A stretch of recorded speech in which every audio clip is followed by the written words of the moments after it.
there everyone, Luke here, and oh boy, it's time to talk about my first chapter since starting the Witch Watch reviews, with Nemu as a prominent figure in the chapter. Now, for those of you who don't know, Nemu is my favourite character, and she's the character who I've wanted to be in the house with the other members of Nico's familia. Like, just get her in the house already. That's been a running joke throughout the series. Like, oh, is Nemu going to get in that house? Is Nemu going to finally get in that house? Because she's the only one of, like, the major main characters that is not in the house. And I get why she's separate, she's got her own family, her own house, but come on, just get in the house, get that Nemu arc right now. Now, yeah, it's this seems to be starting this chapter starting an arc itself, but we don't know, like, is it going to be like a big arc, or is it just going to be a smaller arc? Because so far with the ones focusing on Nemu and Keigo, they've been more smaller arcs, so we'll just have to wait and see with this one. But yeah, let's just dive right into the chapter. Okay, so this will be chapter 192, titled Cat and Wolf's Rendezvous Part 1. Like I said, starting a little arc there, because normally, like, the arcs of Witch Watch, they usually go in like parts, so like each chapter is one part. So this is the first part of this new arc here. So we start off with Keigo and Wolf just staring down at each other, kind of almost like they're in Keigo's subconscious, and they're just staring down at each other, giving each other the glares of like, what are we going to do in this situation, before we finally figure out what is going on here, where we have them reminiscing on Keigo's days of being a figure skater, and how Charmy is, they're all hanging around the table with Charmy included. And I do like that Charmy has actually become more prevalent the more we've gone on since she's been introduced. Like, she's not like sort of like, oh, she's going to pop up every once in a while. No, she's being like a major feature so far in this part of the story. So yeah, she's being told about Keigo, about his figure skating, and she's saying like, oh, so you could do spinning jumps and everything, and Keigo clarifies that, yeah, I competed a lot, and she's really looking up to Keigo as like this figure skater, like this heroic person to her, and they continue on by saying, but with Keigo saying like, if he could have kept up, he probably could have made the Olympics. So I guess he could have been in the anime and manga medalist. That would be kind of interesting to see Keigo just be taken out of Witch Watch and just have a crossover with Medalist, since Medalist has become a very prominent series right now. I'm watching anime, loving it, and I've read a bit of the manga. The manga is pretty cool as well. No pun intended. So yeah, it would be pretty interesting to see Keigo be dropped from Witch Watch into Medalist. But yeah, Charmy continues on, like, just thanking about like, oh cool, oh no, did you have fun and stuff? Did you do this? Did you do that? As Keigo is being like his really reclusive self, which has been like, yeah. I got a few fan letters and a bunch of groupies as well. As Charmy says, like, oh, Keigo, is it me or under it, or are you actually quite like getting the idea of like, oh, Keigo, and did you used to be popular before you became this like really recluse introvert, before he goes, nah, that wasn't me, before Charmy says like, oh yeah, your hair's a frumpy mess, you've got massive bangs underneath, you're always slouching, but under that you've got the looks, your games are sucky, messy, but you know your computer programming too. And Keigo doesn't even know how to take this, like, because one hand, like, Charmy is complimenting him, on the other hand she's criticizing him, so it's just like, I really don't know how to take these as are they compliments or are they complaints? Like, what's going on here?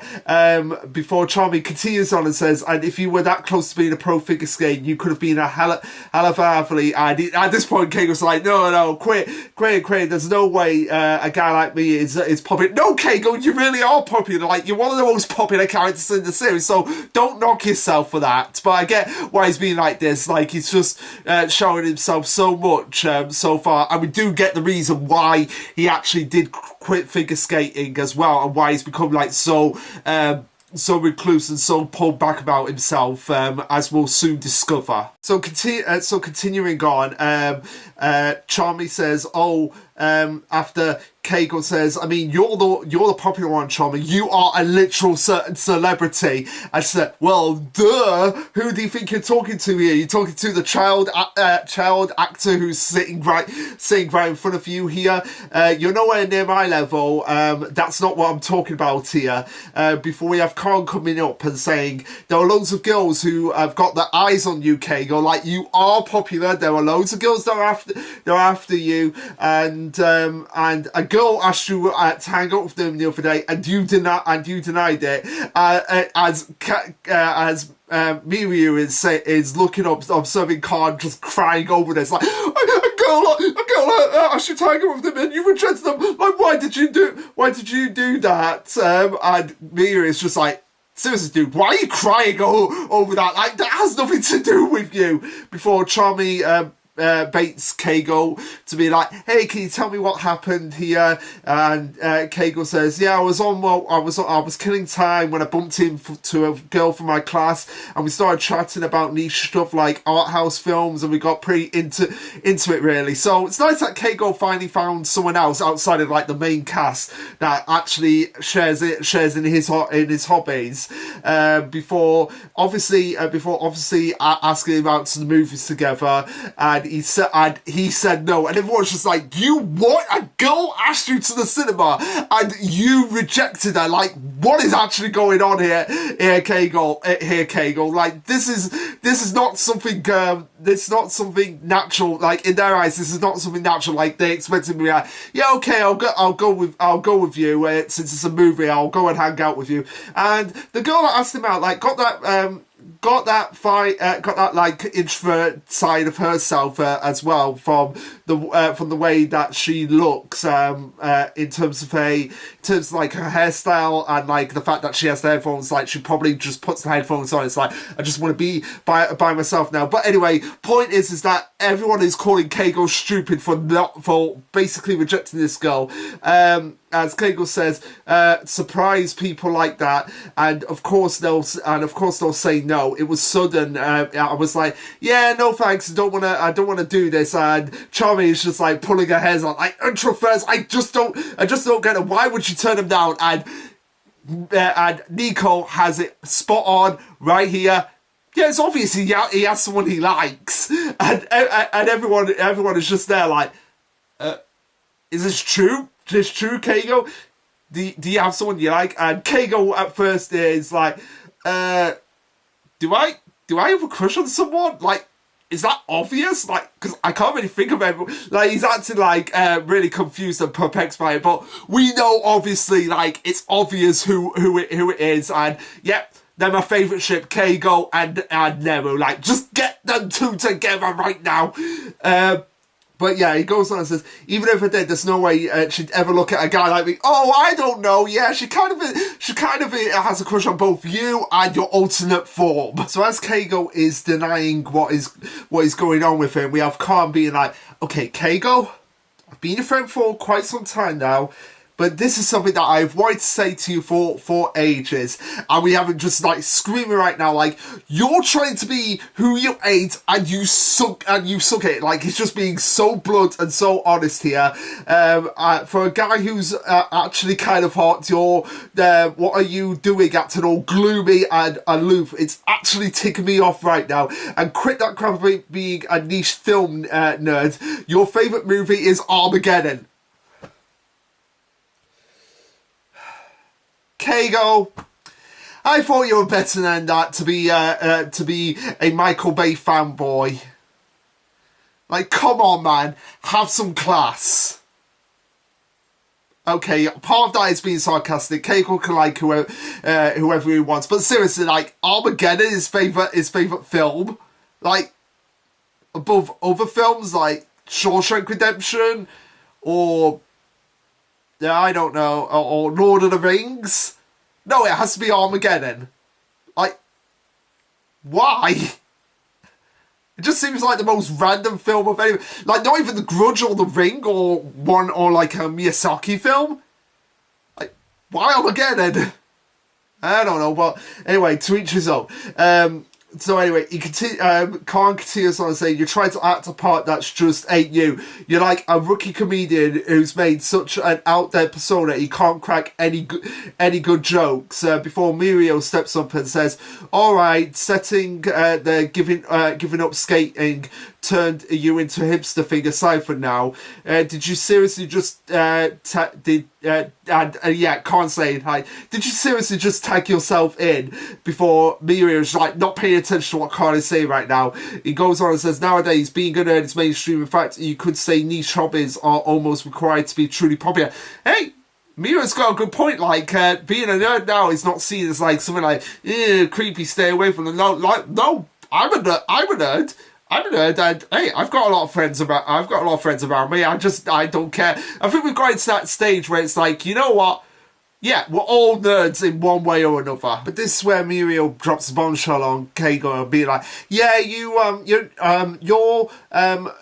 hipster hobbies, you only profess to know them on a surface level. Like, you're not really that into them. You simply just want to call yourself like a hipster with niche hobbies, just because you see them as having as being a surface level at best. Especially when we've got Mori over here, who is the king of niche hobbies and niche interests. Yeah, especially when we had a chapter dedicated to jeans. Like Muri's obsession of talking about jeans, and now his obsession talking about t-shirts. Like, oh my god, what next? Are we going to get a chapter talking about jackets or coats? Like, now that I've said that, that is going to be a chapter. That is going to be a chapter and a half of just Murio just fascinating over coats and jackets. But I digress. So yeah, Mira says like, oh, there's nothing wrong of being into your hobbies, but to us, and especially to me, it looks like you're just trying to force yourself to be in those hobbies. You know how to fight, but you keep choosing the path that leads you to dodge it all.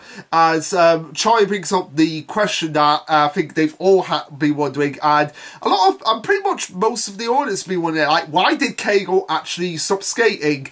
Was it an injury? And Keigo goes into detail, like, okay, gonna lay it all out. This is the reason why. Yes, I did use that as an excuse as an injury, but the truth is that Wolf awakened as we were skating, and we see like as Keigo silhouette is skating, like Wolf's shadow just emerges right behind him as he goes on and says, if there was ever a tiny possibility that my Wolf strength could influence my skating, it wouldn't be fair. So basically, he quit skating because he felt like Wolf would give him a disadvantage in the not Wolf would give him a disadvantage. Wolf would give him like a cheating advantage, almost like he's saying like, yeah, Wolf would be like his equivalent of doping essentially, and that's why he quit. Like, he didn't think it was fair for everyone else if Wolf came out and just basically won it for him. He wanted to do it on his own skills, on his own level. And the fact that Wolf could come out at any time means that, yeah, that would probably have badly impacted not just him but competition. So that was the reason why he quitted. And Nico says like, does Wolf's strength actually influence you? And Keigo says like, yeah, it probably would have. If it did, I'd be way more useful than I am right now. Like, basically thinking like, I am completely useless without Wolf. Like, Wolf technically gives me a boost, but Wolf is still his own person. Like, Wolf does have his own personality. It's kind of like with Ryu Bakura and Yara Bakura, aka Sork, and how they're two completely different people just fighting for the same soul and body. As Mori says, like, Keigo, Mirio and Khan aren't trying to be mean here. The opposite, in fact. You're talented and competent, yet you insist on dwelling yourself. All this "a guy like me" stuff, you're doing yourself a disservice. As Kegel's just there, like, just walking away, and it's like, yeah, easy for you to say. You're the one who's actually got talented and competent. As later on, Kegel is really just reminiscing on everything from the battles that they've had, to the fact that everyone else was using their own individual strength, and he needed to use Wolf to bring to basically win the fight against Kurumi, Kogami. Yeah, basically win the fight against her. That's what needed to come out. Wolf needed to come out, and he did need assistance from Nemu as well in that situation. As Wolf now is just getting in his mind of just being like, oh, you insisting on delving yourself, loving, yeah, and whose fault do you think that is? Yeah. Just thinking about Wolf and everything before he starts thinking about what Nico said of someone he actually like, as we see the silhouette of Nemu basically being quite literally his knight in shining armor, essentially right now. As he goes on to thinking like, yeah, who is it? No, it can't be like a guy like me. Can't even be like that. And yeah, this is where Wolf is able to come out now, because he technically did see a crescent moon. So now Wolf is out, and he's just there like, this is the taste of freedom. I'm finally out again. It's been way too long. Yeah, it's been quite a while since we haven't really. Yeah, well, I don't think we've. Is this the first time we've actually seen Wolf since the Day of Disaster arc? Because if it is, like, wow, this has been quite a long time since Wolf has actually come out. But yeah, he's gonna have fun today, and no one can stop. You know what? Yeah, he hasn't been in the series for a while, so let him loose. So Wolf checks Kegel's wallet, and he concludes like, oh, Kegel must be paid for his part-time job. What's Kegel's is mine, and everything in this world is mine too. So is he just doing like a Ryusui from Dr. Stone? Which, if that's the case, Clifford Chapman, who voices not just Ryusui and Dr. Stone, but also Bakugo in My Hero Academia in the dub of those two series, get him to voice Wolf. Get him to voice Keigo and Wolf, because he does Shinzo in the dub of Mission Yosakura family. So yeah, if we could get him to play Keigo and Wolf, that would be perfect, because Shinzo here kind of has that Keigo vibe about him, and we know he can do basically Wolf is like has pretty much a personality on par with Bakugo and Ryusui, so that would be a perfect person to voice Keigo and Wolf. And yeah, I could just see it right now, and just going like, being like the really meek kind of Shinzo character, going that would be perfect. Get him voicing Keigo and Wolf when the anime comes out.